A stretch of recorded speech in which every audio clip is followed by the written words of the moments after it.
What's up, guys? Good morning. Good morning to everyone. I am Sudhir. So, today lecture.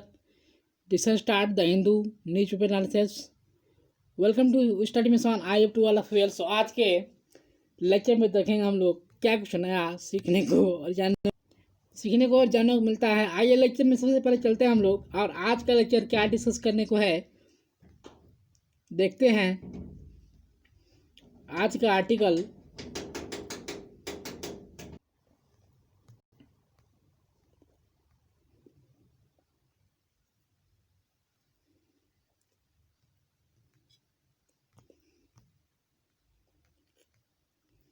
तो आइए सबसे पहले हम लोग उस आर्टिकल पर चलेंगे जो आर्टिकल हमको डिस्कस करना है। और आज सैटरडे को एक रिवीजन डे मान के चलिए और रिवीजन डे मनाइए, क्योंकि यह ग्राउंड रिपोर्ट आता है आपका सैटरडे को। तो ग्राउंड रिपोर्ट में देखेंगे हम लोग क्या है आज का ग्राउंड रिपोर्ट और ग्राउंड रिपोर्ट क्या है और आज क्या डिस्कस करेंगे। तो आज हम बात करेंगे वोमेन्स को लेकर, यानी कि जो वोमेन का राइट होता है उस राइट को भी हम लोग रोकते हैं कभी काल। और जो अभी आपको हाथरस केस दिखाई दिया था 2020 में, उसके बाद अभी 2020 में ये दिखाई दिया था हाथरस केस, उसके बाद आपको नाव बंधवन डिस्ट्रिक्ट में आपको दिखाई दे रहा है उत्तर प्रदेश के, जहाँ पे 50 वर्ष ओल्ड एक वोमेन थी जो वर्कर थी। इनको एक प्रकार से हम बोल सकते हैं कि एक गलत तरीके से यहाँ पे इनके द्वारा ट्रीट किया गया है, एक व्यक्ति के द्वारा इनके ऊपर, और इनका रेप कर दिया गया और इनकी मर्डर भी किया गया। तो ये चीज़ें आपको उत्तर प्रदेश में दिखाई दी उत्तर प्रदेश में। और ये बताया जा रहा है कि ये अभी टेम्पल जा रही थी, ये मंदिर जा रही थी, उसके बाद मंदिर गई, ये मंदिर विजिट के लिए जा रही थी, जो कि इनके यहाँ पे एक बोल सकते हैं कि एक दरिंदगी इनके द्वारा इनके ऊपर की गई और इनकी मर्डर की गई।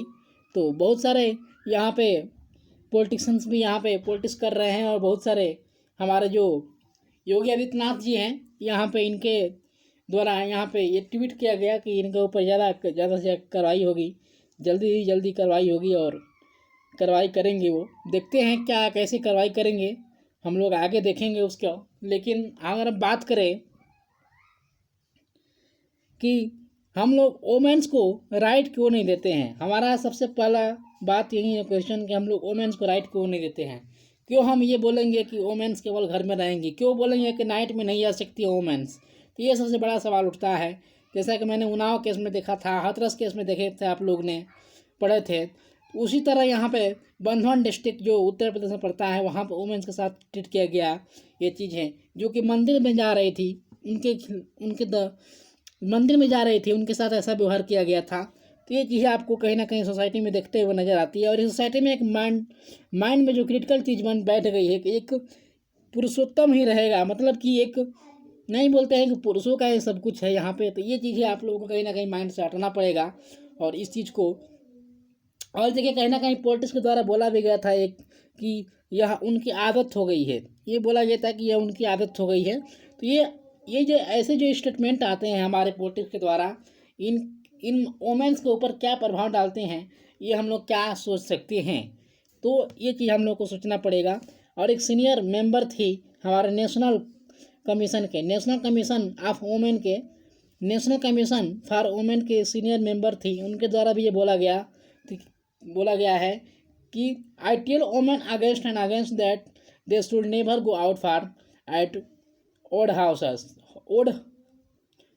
Houses and under anywhere influences. यानी कि ये इनके द्वारा ये बोला गया है कि किसी महिला को अगर रात के समय या अंधेरे के समय मतलब कि घर से नहीं निकलना है, तो ये not go outside from home in night time. तो ये कैसे बोला गया, इनके द्वारा क्यों बोला गया ये, जो कि ये वुमेन्स के लिए यह मेंबरशिप भी है बहुत बड़ा, जो कि वुमेन्स राइट की बात करती है। और इनके द्वारा भी ऐसा स्टेटमेंट दिया जा रहा है। तो हम कैसे बोल सकते हैं कि हमारी सोसाइटी के ऊपर प्रभाव डालेगा या कैसा, और वुमेन्स को कैसे यह अपना राइट को शो कराएगा। तो ये चीज़ हमारे द्वारा ये बोला जा रहा है हमारे आर्टिकल के द्वारा। अगर बात करें चंद्रमुखी देवी जी की, तो चंद्रमुखी देवी जी इनका नाम था, इनका नाम चंद्रमुखी देवी जी था, जो नेशनल वोमेन का राइट की बात करती है, नेशनल कमीशन फॉर वोमेन के लिए।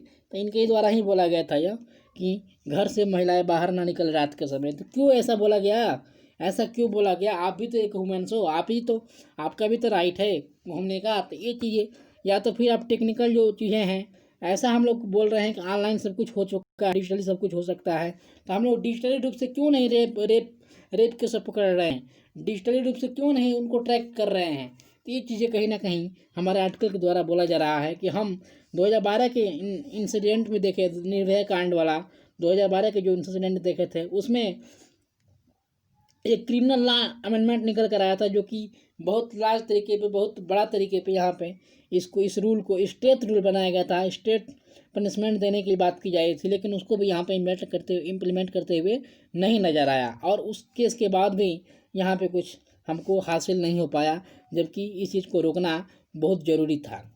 अगर हम बात करें केसेस को लेकर, तो 3065, जी हाँ 3065 ऐसे केसेस हैं जो कि 2020 में उत्तर प्रदेश में देखने को सिर्फ मिले थे।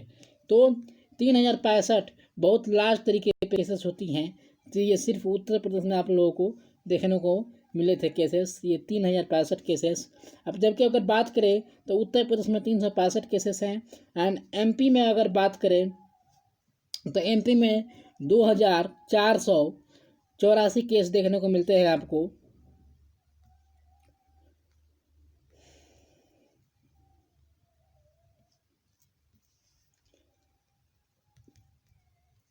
एमपी में बात करें 2084 केस, महाराष्ट्र में बात करें 2999 केस देखने को मिलते हैं। हम डाटा के हिसाब से बता रहे हैं आप लोगों को।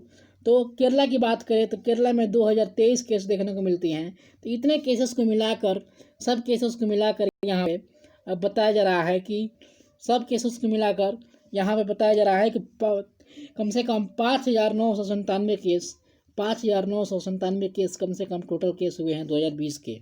तो ये केसेस जो हैं, अभी ये केसेस आपको एक डाटा रिव्यू के थ्रू ही हैं, यानी कि यह केसेस आपको कहीं ना कहीं पब्लिक के सामने शो हुआ है 5000 केसेस, जबकि बहुत सारे केसेस दबा दिए जाते हैं, बहुत सारे केसेस महिलाएं नहीं बताती हैं, बहुत सारे केसेस फैमिली में जो होते हैं उनको दबा दिया जाता है, बहुत सारे केसेस की रिपोर्ट पुलिस नहीं लिखती है। तो ऐसे केसेस को अगर लेकर चले तो हम मान सकते हैं कि 10,000 केसेस कहीं ना कहीं एक साल में हमारे रेप के देखने को मिलते हैं, हमारे छेड़खानी के देखने को मिलते हैं, हमारे वुमेन्स के अगेंस्ट देखने को मिलते हैं। ऐसे निर्भया केस होते रहेंगे अगर हम अपने आप को सतर्क नहीं रहेंगे, और अगर हम एक पेशेंट माइंडसेट जो है, यानी कि जो एक पार्टिसिपेंट्स माइंडसेट है, यानी कि जो पुरुषोत्तम जिसको बोलते हैं, पुरुष प्रधान ही हमारा कंट्री है, वो माइंडसेट को हमको कहीं ना कहीं ख़त्म करना पड़ेगा और आगे लेकर आना पड़ेगा। अगर हम बात करें, इंटरव्यू में पूछ सकता है, इंटरव्यू में ये क्वेश्चन पूछ सकता है आप लोगों से कि हम लोग अपने पुरुषोत्तम माइंडसेट है उसको क्यों नहीं ख़त्म कर पा रहे हैं, हमारी सोसाइटी क्यों नहीं ख़त्म कर पा रही है। तो ये चीज़ें, ये रीज़न दे सकते हैं कि हम कहीं ना कहीं एक जो लॉ है उसको लेकर अगर हम चलेंगे तो कहीं ना कहीं ख़त्म कर पाएंगे। और एक बात है कि अगर हम कहीं ना कहीं ये देख रहे हैं कि वुमेन्स के अगेंस्ट अगर कुछ भी हो रहा है तो उस पर हम अगर फ्रिक्वेंटली एक्शन लेंगे तो हम कहीं ना कहीं एक खौफ पैदा कर सकते हैं, माहौल पैदा कर सकते हैं, जिससे कि हम लोग आगे इस समस्या को रोक पाएंगे। लेकिन ऐसा कुछ होते हुए नज़र नहीं आ रही है, कहीं ना कहीं गवर्नमेंट का भी इसमें कहीं ना कहीं त्रुटि मानी जा रही है। अगर हम national commission of for women की बात करें तो नेशनल कमीशन फॉर वुमेन से भी यही निकल कर आया कि इनके द्वारा स्टेटमेंट यही दिया गया कि वुमेन्स को यहाँ पे घर से बाहर नहीं निकलना चाहिए, वो वैसे भी नाइट टाइम में। तो ये चीज़ें कहीं ना कहीं हमको, ये स्टेटमेंट्स कहीं ना कहीं हमको सोसाइटी को एक बांध कर रख देती है और एक अच्छा माहौल नहीं दे पाती है, नहीं क्रिएट कर पाती है। आई होप कि आप लोग समझ होंगे लेक्चर आज का, और आज का लेक्चर इंटरेस्टिंग लगा होगा।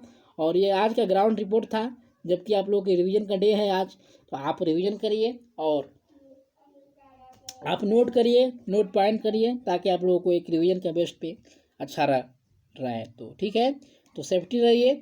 और मैं जो भी हमारे स्टूडेंट्स हैं वो लेक्चर देख रहे हैं, वो भी इन चीज़ों को अपने माइंड में क्रिएट करें कि वो भी कहीं ना कहीं सोसाइटी को बदलने की कोशिश करें और अच्छा एजुकेटेड सोसाइटी बनाएं, ताकि सब बढ़े और सब बढ़े। ठीक है, सब पढ़ें और सब बढ़ें, ऐसा माहौल क्रिएट करिए और एक सोसाइटी अच्छी बनाने की कोशिश करिए। और आपके पास भी समय है तो बच्चों को कुछ ना कुछ पढ़ाया कीजिए। तो thank you for listening and press the bell icon for daily notification. All the links given in description box. So thank you for listening. Jai Hind.